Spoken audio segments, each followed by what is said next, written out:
നമസ്കാരം. കോൺഗ്രസിന്റെ ആദ്യത്തെ സ്ഥാനാർത്ഥി പട്ടിക വരുമ്പോൾ സതീശന്റെ ഒരു വിസ്മയത്തിന്റെ ഇര കൂടി സൃഷ്ടിക്കപ്പെട്ടിട്ടുണ്ട്. സണ്ണി എം കപ്പിക്കാട് പ്രമുഖ ആക്ടിവിസ്റ്റാണ്. അദ്ദേഹത്തോടും അദ്ദേഹം സ്വീകരിച്ചിരുന്ന പല നിലപാടുകളോടും ഒരു ബഹുമാനമുണ്ടായിരുന്നു. പക്ഷേ കോൺഗ്രസിന്റെ വാക്ക് കേട്ടതിന് ശേഷം അദ്ദേഹത്തിന്റെ ഉള്ളിലേക്ക് ഉറഞ്ഞുകൂടിയ ഇടതുവിരുദ്ധത അത് പല ആവർത്തി പല രീതിയിൽ അദ്ദേഹം പറഞ്ഞ് കേൾക്കാനിടയായിട്ടുണ്ട്. അപ്പോഴും അദ്ദേഹത്തെ പോലൊരു വ്യക്തിയുടെ ചിന്താശേഷി അത്രയേ ഉള്ളൂ, മോഹന വാഗ്ദാനങ്ങൾക്ക് പിന്നാലെ ഭ്രമിച്ചു പോകുന്ന വ്യക്തിയായിരുന്നോ ഇതെന്ന് തോന്നിയൊരു സാഹചര്യം. പക്ഷേ അന്നത്തെ സന്ദർഭത്തിൽ സതീശനെ പോലുള്ള വ്യക്തികളുടെ മോഹന വാഗ്ദാനങ്ങൾ നമ്മുടെ നാട്ടിൽ പ്രകടനങ്ങൾക്കാണല്ലോ ഏറ്റവും കൂടുതൽ സ്വീകാര്യത. അതായത് വ്യക്തി എന്നുള്ള നിലയ്ക്ക് കൂടുതൽ ഷോ ഓഫ് കാണിക്കുന്നവരും കൂടുതൽ ഡയലോഗ് അടിക്കുക, അല്ലെങ്കിൽ ഏതെങ്കിലും ഒരു വ്യക്തിക്ക് ആരോടെങ്കിലും ഒരു കെറിവുപ്പുണ്ടെങ്കിൽ ആ വ്യക്തിയെക്കുറിച്ച് ഡയലോഗ് അടിച്ച് അവരെ പ്ലീസിംഗ് ആക്കി വിടുന്ന ഒരു ശൈലിയുണ്ട്. സതീശൻ അതിൽ വിദഗ്ധനാണ്. ആ നിലയ്ക്കാണ് സണ്ണി എം കപ്പിക്കാടിന് പിണറായി വിരുദ്ധത എന്തോ ഉള്ളിലുണ്ട്, അതിനെ മനസ്സിലാക്കിക്കൊണ്ട് അദ്ദേഹത്തെ വിളിച്ച് അമ്മാതിരി ഡയലോഗൊക്കെ കാച്ചിയപ്പോൾ അദ്ദേഹം ഉള്ളാലെ ഒന്ന് ചാടിപ്പോയി.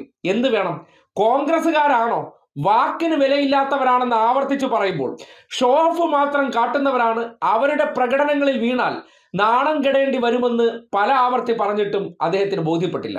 ഇപ്പോൾ എന്തായി നിങ്ങൾ തന്നെ കേൾക്കും. വി ഡി സതീശൻ ഉൾപ്പെടെയുള്ള നേതാക്കളുമായി ചർച്ച നടത്തിയിട്ടുണ്ടെന്നാണ് മനസ്സിലാക്കാൻ കഴിയുന്നത്. അപ്പോൾ അവരൊക്കെ ഏതെങ്കിലും തരത്തിൽ സതീശനുമായിട്ടും സംസാരിച്ചു. പിന്നീടൊരു ഫീഡ്ബാക്ക് ഒന്നും ഉണ്ടായില്ല അല്ലേ?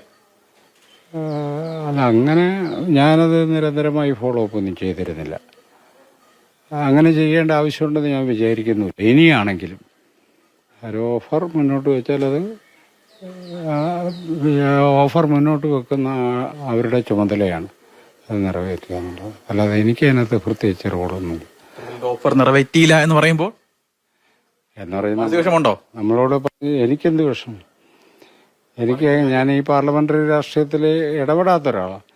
അപ്പോൾ ഇടപെടാനുള്ളൊരു സാഹചര്യം, നിർബന്ധിതമായൊരു സാഹചര്യം രൂപപ്പെട്ടപ്പോൾ അതിന് വഴങ്ങുക മാത്രമേ ഞാൻ ചെയ്തിട്ടുള്ളൂ. വൈക്കത്ത് മത്സരിക്കാൻ തയ്യാറെന്ന് മാധ്യമങ്ങളെ വിളിച്ച് പ്രഖ്യാപിച്ചതാരാണ്? ഇതേ സണ്ണി എം കപ്പിക്കാടാണ്. ആരുടെ വാക്ക് വിശ്വസിച്ച്? സതീശന്റെ വാക്ക് വിശ്വസിച്ച്. ഇപ്പോൾ ആര് നാണം കെട്ടും?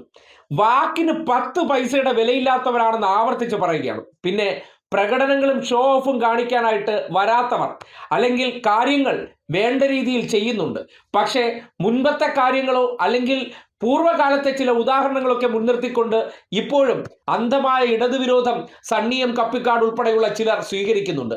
എന്നാൽ യഥാർത്ഥത്തിൽ ചില കാര്യങ്ങൾ എടുത്ത് ചോദ്യം ചോദിച്ചാൽ ഉത്തരം മുട്ടുമെങ്കിലും അതിനപ്പുറത്തേക്ക് സണ്ണി എം കപ്പിക്കാട് ഉൾപ്പെടുന്ന ആ വിഭാഗക്കാർ പ്രതിനിധീകരിക്കുന്ന വിഭാഗക്കാരെ ഏറ്റവും കൂടുതൽ ചേർത്ത് പിടിച്ച 10 വർഷമല്ലേ കടന്നുപോയി ഇത് എന്ന ചോദ്യത്തിന് എന്തായിരിക്കും ഉത്തരമെന്ന് ആ മേഖലയിലുള്ളവർ പറയട്ടെ.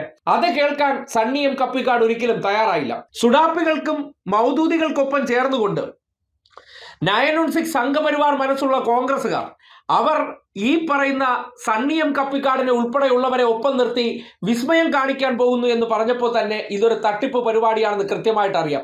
കാര്യം കോൺഗ്രസ്സുകാരാണ് കേരളം ഏറ്റവും കൂടുതൽ ഭരിച്ചത്. പഴയ കാലഘട്ടത്തിൽ എടുത്ത് പരിശോധിച്ചാൽ കേരളം രൂപീകൃതമായ ആദ്യ കാലഘട്ടത്തിൽ നമ്പൂതിരിപ്പാടെന്നൊരു വാക്ക് ഉപയോഗപ്പെടുത്തിക്കൊണ്ട് കേവലം 2 വർഷം മാത്രം അന്ന് ഭരിച്ചവർ കുടിയൊഴിപ്പിക്കൽ നിരോധന നിയമം പാസാക്കി അന്നത്തെ കാലഘട്ടത്തിൽ തലചായ്ക്കാൻ മണ്ണ് കൊടുത്തവർ പിന്നീട് ആരായി? മോശക്കാരായി മാറി. അന്നത്തെ കാലഘട്ടത്തിലെ അറിവും പരിമിതിയൊക്കെ വെച്ചിട്ട് അതേ ചെയ്യാൻ കഴിഞ്ഞുള്ളൂ. പുതിയ കാലഘട്ടത്തിൽ എന്ത് ചെയ്യുന്നുണ്ട് എന്ന ചോദ്യത്തിന് ഇപ്പോഴും സണ്ണി എം കപ്പിക്കാടൊന്നും തൃപ്തരല്ല. ആ കാലഘട്ടത്തിൽ ആ മനുഷ്യരുടെ ചിന്താഗതി അത്രത്തോളമേ ഉണ്ടായിരുന്നുള്ളൂ. അന്ന് എന്താണ് ഇവിടത്തെ പിന്നോക്ക വിഭാഗക്കാർക്ക് ചെയ്യാൻ പറ്റുന്നത്, അത് അടിയന്തരമായി ചെയ്യാൻ കഴിഞ്ഞത് ഇത് മാത്രമാണ്. അത് പരിപൂർണമായി ശരിയാണെന്ന് ആരും പറഞ്ഞിട്ടില്ല. ആ മനുഷ്യർക്ക് അങ്ങനെ അല്ല കൈകാര്യം ചെയ്യേണ്ടിയിരുന്നതെന്ന് ഇന്നും അഭിപ്രായമുണ്ട്. പക്ഷേ സണ്ണി എം കപ്പിക്കാടിനെ പോലുള്ളവർ അന്നത്തെ കാലത്തെ ഉയർത്തിക്കാട്ടിക്കൊണ്ട് ആരോടൊപ്പം ചേർന്ന് നിന്നുകൊണ്ട് യഥാർത്ഥ ന്യൂനപക്ഷ വിഭാഗക്കാരല്ല, തീവ്ര നിലപാട് സ്വീകരിക്കുന്നവരോടൊപ്പം ചേർന്നുകൊണ്ട് അധികാര കേന്ദ്രങ്ങളിലേക്ക് എത്താൻ അവരാണ് ഏറ്റവും സഹായകരമെന്ന് വിശ്വസിച്ചുകൊണ്ട് നിങ്ങൾ കഴിഞ്ഞ കുറച്ച് ദിവസം മുന്നേ പറഞ്ഞ വാചകങ്ങളൊക്കെ എന്ത് അവസ്ഥയിലെത്തിയെന്ന് ചിന്തിക്കാനുള്ള അവസരമാണ്. കോൺഗ്രസ്സുകാരുടെ വാക്ക് ഇത്രയും അനുഭവ പരിജ്ഞാനമുള്ള നിങ്ങൾ വിശ്വസിച്ചിട്ടുണ്ടെങ്കിൽ നിങ്ങൾക്ക് അത്ര മാത്രമേ ചിന്താഗതി ഉണ്ടായിരുന്നോ എന്നുള്ള അത്ഭുതമാണ് തോന്നുന്നത്. നിങ്ങളുടെ പല പ്രസംഗങ്ങളും വാചകങ്ങളെല്ലാം ശ്രദ്ധിക്കുന്ന ഒരു വ്യക്തിയായിരുന്നു. നിങ്ങളുടെ നിലപാടുകളുടെ പിന്തുണച്ചിരുന്ന ഒരു വ്യക്തിയാണ്. പക്ഷേ നിങ്ങളെപ്പോലൊരു വ്യക്തി ഒറ്റയടിക്ക് ഇടതുപക്ഷക്കാർ മുഴുവൻ മോശമാണെന്നും നിങ്ങൾക്ക് എന്തെങ്കിലും പ്രതിസന്ധി ഉണ്ടാവുന്ന ഘട്ടത്തിൽ ഒരിടത്തും കോൺഗ്രസിന്റെ ശബ്ദം ഉയരാതിരുന്നിട്ടും വേടൻ ഉൾപ്പെടെയുള്ളവർ ഈ നാട്ടിൽ ഉദ്യോഗസ്ഥരാൽ വേട്ടയാടപ്പെട്ട സാഹചര്യം ഉണ്ടായപ്പോഴും അവരെയൊക്കെ പിടിച്ചു നിർത്തിയ ഇടതുപക്ഷത്തുള്ളവരെല്ലാം മഹാമോശക്കാരാണ്, അതിന്റെ നേതാക്കന്മാരെയെല്ലാം തള്ളിപ്പറഞ്ഞിട്ട് കോൺഗ്രസിന്റെ മോഹന വാഗ്ദാനത്തിൽ വീണുപോയ സണ്ണിയം കപ്പിക്കാടിന് ഈ അവസ്ഥ വന്നതിൽ വലിയ വിഷമമുണ്ട്. ഇനിയെങ്കിലും നിങ്ങളുടെ അനുഭവ പരിജ്ഞാനം, ഉപദേശിക്കാനൊന്നും ഞാനൊന്നും ആളല്ല, പക്ഷേ ഇത്രയും അനുഭവ പരിജ്ഞാനമുള്ള, ഇത്രയും ചിന്താശേഷി ഉണ്ടെന്ന് കരുതിയ നിങ്ങളെപ്പോലുള്ള വ്യക്തിക്ക് ഇത്രയും വലിയ അബദ്ധം പറ്റിയെങ്കിൽ കോൺഗ്രസുകാർക്ക് മറ്റുള്ളവരെ പറ്റിക്കാൻ എത്ര ഈസിയാണെന്ന് ഈ സന്ദർഭത്തിൽ ചിന്തിച്ചു പോവുകയാണ്. അതുകൊണ്ടാണ് വൈക്കം സീറ്റിൽ ഇപ്പോൾ ഇത്രയും വലിയ മോഹന വാഗ്ദാനം നൽകിയതിനു ശേഷം അവിടെ ബിന്നിയാണെന്ന് തോന്നുന്നു ഒരു പുതിയ സ്ഥാനാർത്ഥിയെ അവതരിപ്പിച്ചുകൊണ്ട് സണ്ണിയം കപ്പിക്കാടിനെ നിർദാക്ഷണ്യം കോൺഗ്രസ് തേച്ചു വിട്ടതെന്ന് പറയേണ്ടി വരികയാണ്.